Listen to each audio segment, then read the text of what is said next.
See that at the wedding. Yeah. See that at the wedding.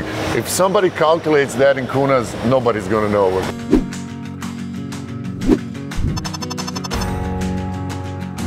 Dobar dan i dobrodošli još jedan EU Talks. Ja sam Ivan Šarić. We're going to switch to English now. With me is an esteemed entrepreneur, Jan de Jongom. Welcome. Thank you very much. You good? Yeah, very good. Yeah. So you've been here for 13 years. Longer. You're 16. 16 years. 16 years. So you're the Hrvatski Zet. Yes. How does coming of digital nomads to Croatia benefit my countrymen? Because they come here, they enjoy this place, they come with some income, yes. But is there any other special... Now, aside from the economic impact that we will have, which is by the way huge, because people are not here just for a couple of days or weeks. How long can they stay here? Well, depending of course where they're from. If they're European digital nomads, then they can just come here and live here and register here for as long as they want within the EU.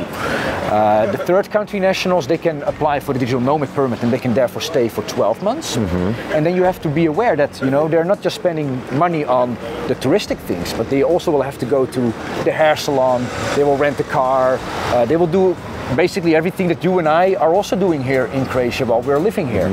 And there is a huge amount of money obviously then therefore coming into the country, but perhaps maybe even more important, what we can achieve by welcoming digital nomads is to reverse the brain drain.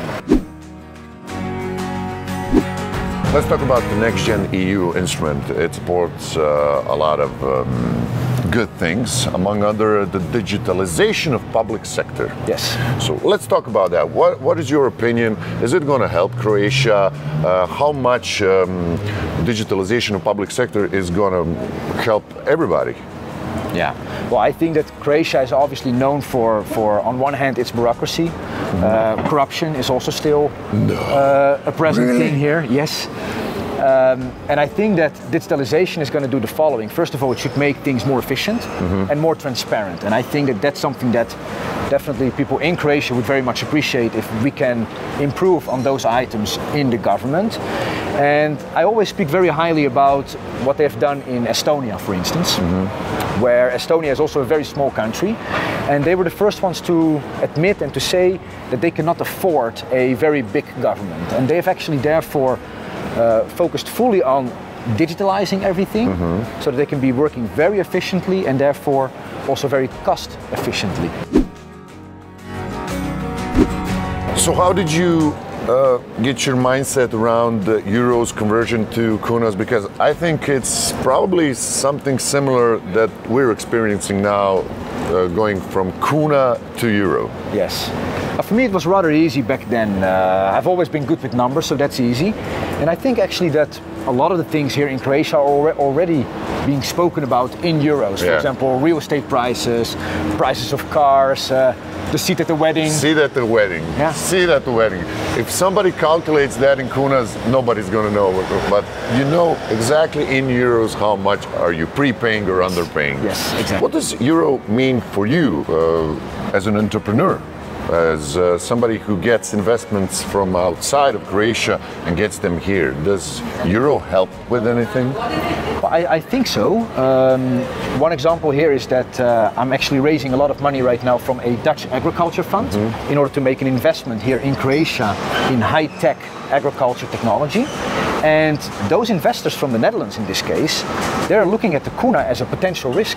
There's always a risk of this kuna devaluating against the euro, and by being part of euro here in Croatia, that's for them one thing less to worry about. So I think that over time we can see, hopefully of course, an increase in direct foreign investments in Croatia as a result of the euro. Yeah?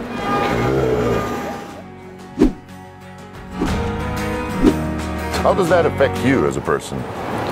Well, I mean, first of all, when driving to the Netherlands to visit my family, mostly in the summer holidays, of course, the good thing about entering the Schengen zone is that there will be no physical border anymore that you have to wait for. I think last year I was waiting for almost 5 hours in front of a border with 4 kids in the car. So that was a big nightmare. I hope to prevent it in the future when we are entering the Schengen zone. Sounds like personal hell to me. It is, yes. Thank God for a portable potty. I mean, I would say that being fearful is never the answer. At the same time, the only thing that is constant in this world is change. And we have seen that also over the past 2 years. Nobody could have even predicted the things that we had to face.